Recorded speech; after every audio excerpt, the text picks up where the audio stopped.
Hi, my name is Robert Shelley with Chelle Law, and my firm assists physicians with employment contract issues. Today, I'm going to talk about what is the best physician compensation model. I wish I had a black and white answer, but it just depends. So let's kind of work through the different types of physician compensation models, and then maybe who is can benefit from each one. So there's kind of three main types of physician compensation models. One, just a straight base salary. So work for an employer, they pay you $300,000 a year, you do the work, that's it. You just get the straight base. No productivity incentives, compensation, nothing. Second, you could be paid on net collections. So whatever your services bring into the practice, you would get a percentage of that, normally somewhere between 35 to 45%. And then lastly, RVUs. So the physician produces work RVUs for every encounter and generates a certain amount of RVUs based upon schedule released by CMS.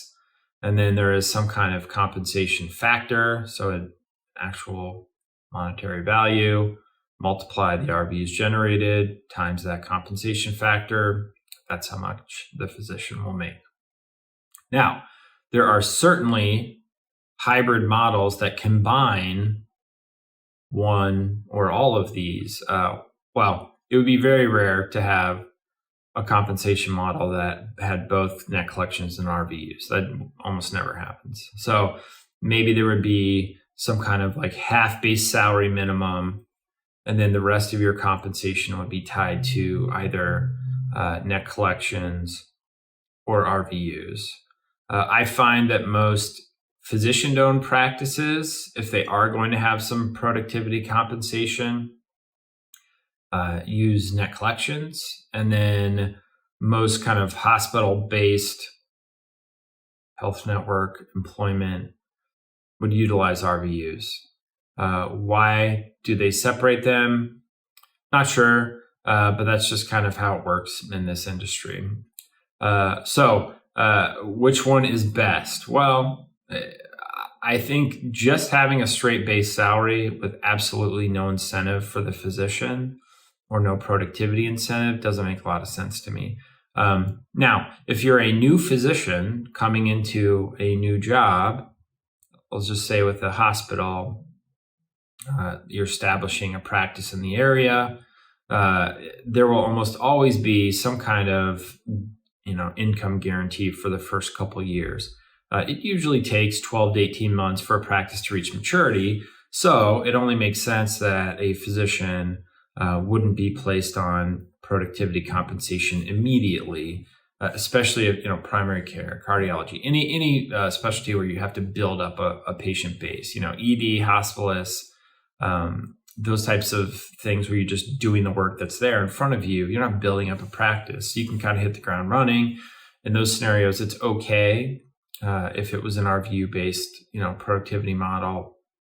But if you're building up a practice, it absolutely makes no sense at the beginning. So many organizations will have a income guarantee for the first year or two, and then it will transition into maybe some kind of hybrid of base salary plus RVUs generated.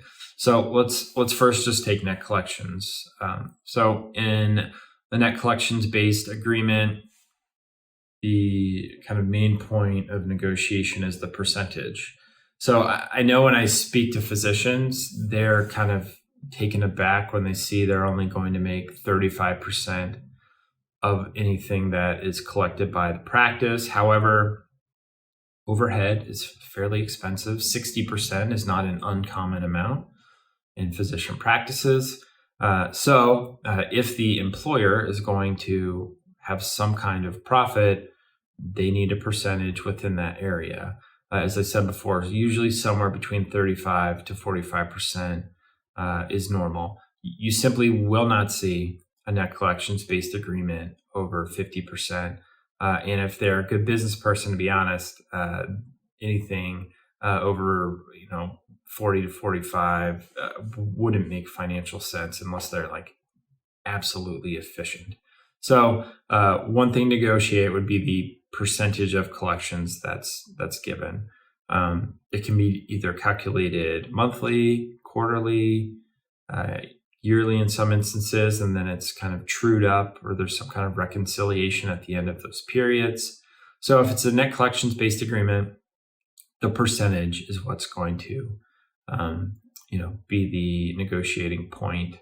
It can be just pure net collections, meaning everything that's brought in, that's what you make. Or maybe you have a base salary, and then let's just say they say any quarter you collect over $200,000, you get a percentage of whatever that is in addition to your base salary. As far as RVUs are concerned, once again, you could be paid monthly, quarterly, yearly. If it's reconciled, now obviously you're not getting paid once a year, but it could be reconciled at that period of time. So usually in an RVU-based contract, they would come up with some kind of draw. So let's just say you're making, you're taking home $10,000 a month no matter what, and then at the end of the month or of the quarter, there'll be some kind of target, and then any RVUs generated above that target would be multiplied by that compensation factor, and then that's what you would take home. So what is the best? Well, as I said at the beginning, it kind of depends upon the setting for the physician. Net collections based do not work in a hospital environment. So if you are in a healthcare network hospital, it just simply doesn't work. RVUs, the only thing that works in that environment. I do think RVUs are fair, but you also have to take into account this. If you're in a specialty like ED or hospice, and you're getting only paid on RVUs, you could be completely screwed if the volume of the hospital is very low. So if the census is slow, if the ED is slow, there's nothing you can do. So in that scenario, you would not want to be paid purely on production. And honestly, it doesn't happen very often, but I've seen it before, and it's a really bad idea. Now, if you're in primary care, you're at the mercy of, is the office manager good? Is the office set up well? Are they efficient? Is the billing and collection department on top of it?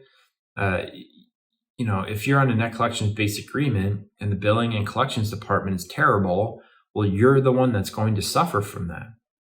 So I would always try to work in some kind of hybrid where you're going to get a guaranteed base, but if you perform over a certain amount, you'll also be, reap the benefits of the production as well. I mean, it's just human nature. If you have the opportunity to get a bonus, then most people are incentivized to work harder to get that bonus. That's why most of these employers provide something like that. When you're just on a base salary, no opportunity for production, you're just doing the work that's in front of you. It's just human nature that you're likely not going to, focus or work as hard if you didn't have that kind of opportunity to make more. So which one is better? It depends upon the setting, but all three can work perfectly for a physician if it fits kind of the practice that they're in. If you have any questions, you can give me a call at the phone number listed below in the description, or you can always reach us through our website, chellelaw.com, CHELLE law.com. My name is Robert Chelle, and appreciate you watching the video. Thanks.